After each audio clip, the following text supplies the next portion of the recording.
Hello students. In the last video we talked about what is social psychology and what is the scope of social psychology. In today's video we'll be talking about methods of social psychology.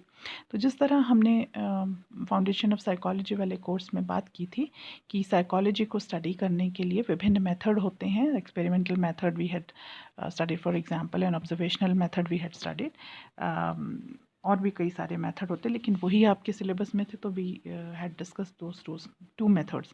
उसी तरीके से because here in social psychology we are studying human behaviour in social situations, तो यहाँ पर भी उस behaviour को जो कि सोशल सिचुएशन में एक व्यक्ति करता है उसको स्टडी करने के लिए देयर आर सर्टन मेथड्स. और काफ़ी सारे मेथड्स हैं, लेकिन आप लोगों के सिलेबस में दो मेथड हैं which are there. One is questionnaire method या प्रश्नावली विधि, and other is sociometric method या समाजमितीय विधि. तो we'll be talking about that.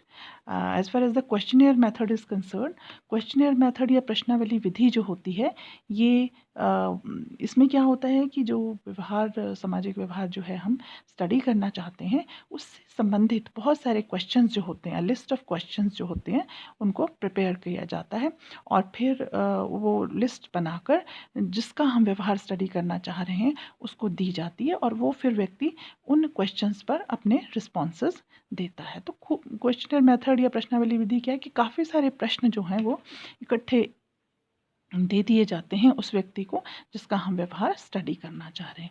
अब इसमें क्या है कि उसमें हम एक व्यक्ति को भी दे सकते हैं और एक से ज़्यादा व्यक्तियों को भी दे सकते हैं. मान लो हमने 100 लोगों का व्यवहार कोई स्टडी करना है, कोई सामाजिक व्यवहार हमने स्टडी करना है 100 लोगों का, 100 लोगों को सेम क्वेश्चनेयर दे दिया जाएगा और बाद में डिपेंडिंग अपॉन हर क्वेश्चन के आगे उनको रिस्पॉन्स देने की उसमें छूट होगी, हाँ या नहीं लिखा होगा या ट्रू और फॉल्स लिखा होगा, उस तरीके से हो सकता है. और 100 लोग जो हैं वो उस सेम क्वेश्चनेयर पर, सेम प्रश्नावली पर अपने आंसर्स देंगे. तो मान लो एक एक क्वेश्चनेयर में 20-20 जो हैं वो क्वेश्चंस हैं किसी सामाजिक व्यवहार से रिलेटेड, तो उस पर 100 लोग जो हैं अपनी प्रतिक्रिया देंगे. तो इस तरह से जब हम चाहते हैं कि बहुत सारे लोगों से हम इंफॉर्मेशन इकट्ठा करें या बहुत सारे लोगों के व्यवहार को हम स्टडी करें, तो उसके लिए हम प्रश्नावली विधि का उपयोग कर सकते हैं. और सामाजिक मनोविज्ञान में अध्ययन के लिए बहुत सारे लोगों का जब हम इकट्ठा अध्ययन करना चाहते हैं तो उसके लिए प्रश्नावली विधि का प्रयोग जो होता है वो काफ़ी प्रचलन में है. अब क्या होता है कि इसमें जो क्वेश्चनेयर होता है उसको जब बनाया जाता है किसी व्यवहार को स्टडी करने के लिए, किसी सामाजिक व्यवहार को स्टडी करने के लिए, तो उसमें कई चीज़ों का ध्यान रखना ज़रूरी होता है. एक तो प्रश्नों की जो संख्या होती है वो बहुत ज़्यादा ना रखी जाए, है ना, मतलब कम होने चाहिए ताकि जो उसका जवाब देने वाला व्यक्ति है वो ऊब ना जाए या निरस्ता का अनुभव ना करे. फिर जो प्रश्न उसमें रखे जाएं वो बहुत छोटे और सरल हों, सिंपल हों एंड प्रिसाइज हों. एंड देन प्रश्न जो होते हैं वो इंटरेस्टिंग वे में लिखे जाएं ताकि उसका इंटरेस्ट जो है वो बना रहे उस व्यक्ति का जिसको हम वो प्रश्नावली या क्वेश्चनर भरने को दे रहे हैं. तो it's like a form which has many questions in it. And कौन से क्वेश्चंस होंगे?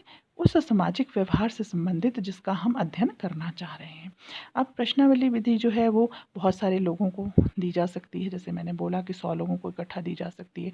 लेकिन इसके डाक के थ्रू भी दी जा सकती है. मान लो हम सोलन के कुछ स्टूडेंट्स का व्यवहार, कोई सामाजिक व्यवहार अध्ययन करना चाह रहे हैं और साथ में हम किन्नौर के स्टूडेंट्स का अध्ययन करना चाह रहे हैं, तो हम वहाँ पर उसको डाक द्वारा भेज देंगे और किसी को वहाँ पे जिम्मेदारी दे देंगे कि वो सबसे ये भरवा के हमें वापस भेजे, प्रश्नावलियों को भरवा के वापस भेजे. तो उस तरह से इसका उपयोग जो है वो एक से ज़्यादा लोगों के व्यवहार के अध्ययन के लिए बहुत अच्छा या सुविधाजनक होता है. अब जो ये प्रश्नावली में जो प्रश्न होते हैं ये कई तरह के हो सकते हैं और उसके हिसाब से जो क्वेश्चनर्स हैं it can be of different types. पहला जो टाइप है दैट इज़ ओपन क्वेश्चनर या अप्रतिबंधित प्रश्नावली. सो ओपन या अप्रतिबंधित प्रश्नावली क्या है कि इस तरह के जो क्वेश्चनर होते हैं इनमें जो प्रश्न दिए हुए होते हैं उनके सामने कोई ऑप्शंस नहीं दी होती. और जो भी व्यक्ति उसका रिस्पॉन्स दे रहा है वो अपने विचार उसमें प्रकट कर सकता है। जैसे नेताओं में क्या विशेषताएं होनी चाहिए, what should be the characteristics of a leader. तो उसमें आगे कोई हाँ या नहीं या लिमिटेड रिस्पॉन्स की वो नहीं है, रिक्वायरमेंट नहीं है। रादर व्यक्ति जो है अपने विचारों को उसमें खुले तौर से लिख सकता है, थोड़ा सा 2-3 लाइंस में लिख सकता है, उसको अपने विचारों को ठीक से एक्सप्रेस कर सकता है। तो इस तरह का क्वेश्चनेयर जहाँ पर सिर्फ लिमिटेड ऑप्शंस नहीं हैं, बल्कि व्यक्ति अपने जो उसका रिस्पॉन्स है या उसका जो प्रतिक्रिया है उसको वो ठीक से एक्सप्रेस कर सकता है, उसको बोलते हैं ओपन टाइप ऑफ क्वेश्चनेयर या ओपन क्वेश्चनेयर। सेकेंड है प्रतिबंधित प्रश्नावली या क्लोज्ड क्वेश्चनेयर। ऐसे जो क्वेश्चनर होते हैं इनमें प्रश्नों के साथ कुछ ना कुछ ऑप्शंस दी जाती हैं, और जो रिस्पोंडेंट होता है या जो व्यक्ति जिसका व्यवहार स्टडी किया जा रहा है, जिसको दी गई है प्रश्नावली, उसको उसमें से ही एक कुछ ना कुछ ऑप्शन चूज़ करनी होती है। वो अपना बहुत ज़्यादा उसका मर्ज़ी नहीं होती कि वो बहुत ज़्यादा अपने एडिशनल रिस्पॉन्सेस दे सके, एडिशनल एक्सप्रेशंस जो हैं उसमें व्यक्त कर सके। जैसे मान लो हम क्वेश्चन कोई बनाया है, मान लो हम रिसर्च करना चाह रहे हैं एक सामाजिक समस्या पर, गरीबी के ऊपर, पॉवर्टी के ऊपर। तो गरीबी का मुख्य कारण क्या है, आगे उसमें हमने उस क्वेश्चनर में दे दी हैं ऑप्शंस, अशिक्षा या लैक ऑफ एजुकेशन, जनसंख्या या पॉपुलेशन, या रोज़गार का अभाव या अनएम्प्लॉयमेंट। तो इन तीनों में से ही जवाब देना है, इसमें आप अपना इसके अलावा चौथा कुछ नहीं जोड़ सकते, ओनली इन तीनों में से एक आपको टिक करना है। उसी तरह आरक्षण एक तरह का सामाजिक अन्याय है। Reservation is a kind of social injustice. मान लो हम रिजर्वेशन के ऊपर लोगों का क्या विचार है, क्या एटीट्यूड है, या क्या पब्लिक ओपिनियन है, उसके बारे में हम स्टडी कर रहे हैं। तो हम ऐसा क्वेश्चन डालेंगे उसमें कि आरक्षण एक तरह का सामाजिक अन्याय है, और उसके सामने हमने ऑप्शन दे दी येस और नो की। तो इसके अलावा वो कुछ नहीं कर सकता, या हाँ उसको टिक करना है या नहीं करना है। तो यहाँ पर जो है बहुत लिमिटेड है उसके पास ऑप्शन, जबकि पहले वाले टाइप में, ओपन वाले में, वो अपने विचारों को व्यक्त कर सकता है शब्दों में। तो इसलिए इसको बोला जाता है क्लोज्ड क्वेश्चनेयर, जहाँ पर ज़्यादा विकल्पों की संभावना नहीं है। तीसरा हो गया पिक्टोरियल क्वेश्चनेयर या चित्रात्मक प्रश्नावली। ऐसी जो क्वेश्चनेयर होते हैं इनमें चित्रों की सहायता से प्रश्न व्यक्त किए जाते हैं। जैसे मान लो आपको कोई चित्र दिया गया है उसमें, और फिर बोला गया है कि इस चित्र से आप क्या मतलब निकाल सकते हैं, तो आगे उसकी जो रिस्पॉन्सेज हैं वो भी चित्रों के फॉर्म में ही हैं। तो पिक्चर्स के फॉर्म में जब क्वेश्चंस पूछे जाते हैं तो खासकर बच्चों के लिए भी ये एक अच्छा माध्यम रहता है, और विभिन्न एटीट्यूड्स के रिसर्च एटीट्यूड जानने के लिए भी जो प्रश्नावलियाँ बनाई जाती हैं तो उसमें भी इसको इस्तेमाल किया जाता है। तो ये जो है ये चित्रों के माध्यम से जब प्रश्न पूछे जाते हैं तो उसको पिक्टोरियल क्वेश्चनेयर्स बोला जाता है। तो इस तरह से 3 मुख्य प्रकार हैं क्वेश्चनेयर्स के। तो अब इसके क्या लाभ हैं इस विधि के, what is the advantage of questionnaire method. Questionnaire method में एक तो इसमें कम समय और खर्चा भी कम लगता है, क्योंकि एक ही टाइम पे हम बहुत सारे लोगों का व्यवहार जो है इसके थ्रू स्टडी कर सकते हैं। जैसे कि मैंने कहा, एक क्वेश्चनर बनाया, उसकी काफ़ी सारी कॉपीज़ कर दी और फिर सैकड़ों लोगों को वो दे दिया, अलग अलग क्षेत्रों में भेज दिया, और बाद में जो भी उनके रिस्पॉन्सेज हुए उसके हिसाब से एनालाइज किया और कुछ ना कुछ कंक्लूजन्स निकाल दिए गए। तो इस तरह से इसमें खर्च भी कंपैरेटिवली कम लगता है और मेथड्स के कंपैरिजन में, और साथ ही समय भी कम लगता है, क्योंकि आपने सपोज़ आप यहाँ लोकल ही अपना किसी का व्यवहार स्टडी करना चाह रहे हैं, कोई सोलन में स्टूडेंट्स का कोई सोशल एटीट्यूड स्टडी करना चाह रहे हैं, तो कॉलेज में आपने 500 स्टूडेंट्स को क्वेश्चनेयर दे दिया और उनको बोल दिया कि एक दिन के अंदर अंदर आपने ये सब भर के देना है। तो इस तरह से कम टाइम में आपने 500 लोगों का स्टडी कर लिया व्यवहार। देन इसके द्वारा विस्तृत रूप में अध्ययन कर सकते हैं, मतलब जो काफ़ी डिटेल में हम अध्ययन कर सकते हैं, बिकॉज किसी भी व्यवहार को स्टडी करने के लिए, किसी भी सामाजिक व्यवहार को स्टडी करने के लिए हमने बहुत सारे क्वेश्चंस बनाए हैं, तो काफ़ी डिटेल में हम आंसर्स हमें मिल जाते हैं, जिससे कि हम उस जो व्यवहार है, सामाजिक व्यवहार कोई भी जो हम स्टडी करना चाह रहे हैं, उसको काफ़ी डिटेल्स में अध्ययन उसका हम कर सकते हैं। फिर इसका जो यूज़ है वो इंटरव्यू और सर्वे में भी होता है। जब हम कोई किसी का कोई इंटरव्यू ले रहे हैं, किसी का कोई हम जानकारी उससे फ़ेस टू फ़ेस प्राप्त कर रहे हैं, तो उसको भी हम क्वेश्चनर्स भी दे सकते हैं फिल करने के लिए।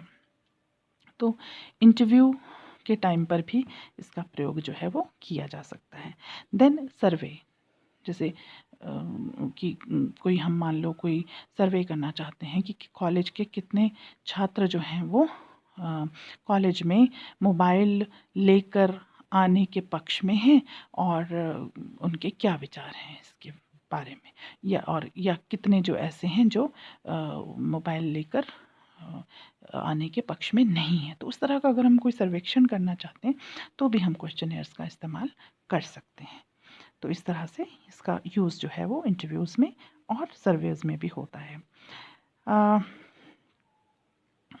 देन इसकी पुनरावृत्ति भी सरलता से हो सकती है, मतलब इसको दोबारा भी यूज़ किया जाए। मान लो किसी पे आपने यूज़ किया, फिर आपको लगता है कि दोबारा से उन्हीं लोगों पे इस पे दोबारा यूज़ करना है और देखना है कि क्या पहले वाले जो हमारे पास निष्कर्ष आए वो और अब सिमिलर आते हैं कि डिफरेंट आते हैं, तो उस तरह से भी इसको इस्तेमाल किया जा सकता है। पुनरावृत्ति जो है हम इसकी कर सकते हैं। देन इसका और जो है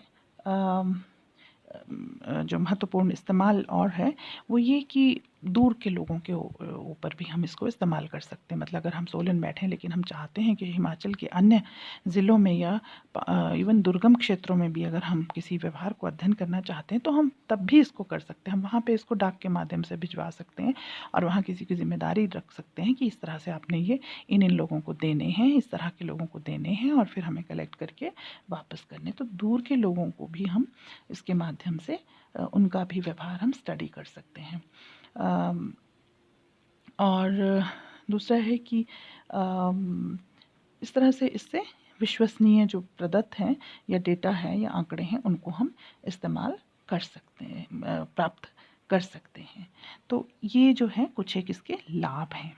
देन इसके कुछ एक दोष भी हैं, क्योंकि हर विधि का कुछ ना कुछ अपना पॉजिटिव पहलू होता है, कुछ ना कुछ उसकी लिमिटेशंस या कमियां, दोष होती हैं। एक तो इसका जो सबसे बड़ा दोष है वो ये पाया जाता है कि इनको सिर्फ जो है वो एजुकेटेड लोगों पे, शिक्षित लोगों पे ही प्रयोग कर सकते हैं, क्योंकि वही क्वेश्चंस को पढ़ सकेंगे और समझ सकेंगे और तभी वो उत्तर दे सकेंगे।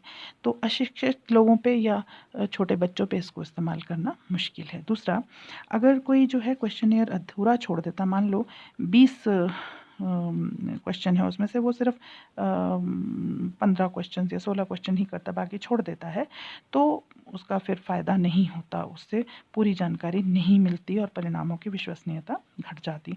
या कई बार आपने दूर कहीं भेजा है क्वेश्चनियर भरवाने के लिए डाक द्वारा, तो वो वापस ही नहीं आया, तो आप कुछ नहीं कर सकते हैं उसमें। तो इस तरह से थोड़ा ये प्रॉब्लम्स जो हैं इस मेथड में रहती हैं। देन अगर उसमें जो क्वेश्चंस हैं वो थोड़े डिफ़िकल्ट पूछ लिए हैं, जटिल पूछ लिए हैं, अस्पष्ट हैं, ठीक से वोकेबलरी यूज़ नहीं की है, डिफ़िकल्ट वर्ड्स का यूज़ कर लिया है और क्वेश्चन इस तरह से पूछा गया है कि पढ़ने वाले को वो समझ नहीं आ रहा है ठीक से, तो भी विश्वसनीयता जो है घट जाती है, सही उत्तर नहीं मिलेगा उत्तरदाता द्वारा या जिसका हम अध्ययन कर रहे हैं उसके द्वारा, और उसकी विश्वसनीयता जो है वो कम हो जाती है। देन अगर ठीक से क्वेश्चंस नहीं बनाए गए हैं, जिस व्यवहार को स्टडी किया जा रहा है उससे संबंधित क्वेश्चन अगर बहुत अच्छे से नहीं बन पाए हैं, तो भी विश्वसनीयता जो है वो कम हो जाती है। तो क्वेश्चंस जब बनाने होते हैं क्वेश्चनियर के लिए, तो बहुत केयरफुली चूज़ करना होता है क्वेश्चंस को, ताकि जो हम स्टडी करना चाह रहे हैं, जो व्यवहार, उसकी स्टडी ठीक प्रकार से हो जाए। फिर इसका और लिमिटेशन ये रहती है कि अगर जो ठीक से नहीं भर रहा है कोई व्यक्ति, इसको अपने सामने नहीं भरवा रहा है उसको, तो उसमें जो है वो केयरलेसली भर रहा है या आधे प्रश्न छोड़ रहा है या गलत रिस्पॉन्स कर रहा है, तो उस पर कोई कंट्रोल नहीं रह जाता है।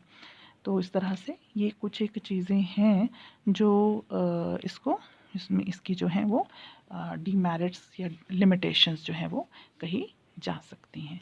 तो इस तरह से प्रश्नावली विधि जो है ये एक सिंपल सी विधि है जिसमें प्रश्नों के माध्यम से किसी सामाजिक व्यवहार को स्टडी किया जाता है व्यक्ति के, और एक ही समय पर बहुत सारे लोगों के व्यवहार को जब हम स्टडी करना चाहते हैं तो इसका प्रयोग जो है वो बहुत सफलता से किया जा सकता है अगर हम कुछ एक सावधानियों का ध्यान रखें। जैसे मैंने बोला कि प्रश्न किस तरह से चूज़ करने हैं उनका ध्यान रखा जाए कि सही प्रश्न चूज़ किए जाएँ, सिंपल लैंग्वेज हो, नीरस ना हो, बहुत ज़्यादा प्रश्न ना हो, छोटे हों प्रश्न। तो इस तरह से इसको ज़्यादा इफ़ेक्टिव बनाया जा सकता है। तो ये तो बात हुई क्वेश्चनेयर मेथड की। दूसरा जो वीडियो है वो फिर दूसरा जो मेथड है I will talk about it in next video which I will be giving may be very soon, because ये सब चीज़ें आपकी हाउस एग्ज़ाम के लिए भी ये फर्स्ट यूनिट जो है आएगा, जिसमें कि व्हाट इज़ सोशल साइकोलॉजी क्या होती है, उसका स्कोप क्या है, उसकी जो ये 2 विधियां हैं ये आपको करनी ही पड़ेंगी। तो जैसे ही ये वीडियो आपको मिलता है तो इसको आप स्टडी कर लें, इसको आप तैयार कर लें अपने एग्ज़ाम के पॉइंट ऑफ व्यू से भी, क्योंकि मंडे से एग्ज़ाम हो ही रहे हैं। Thank you.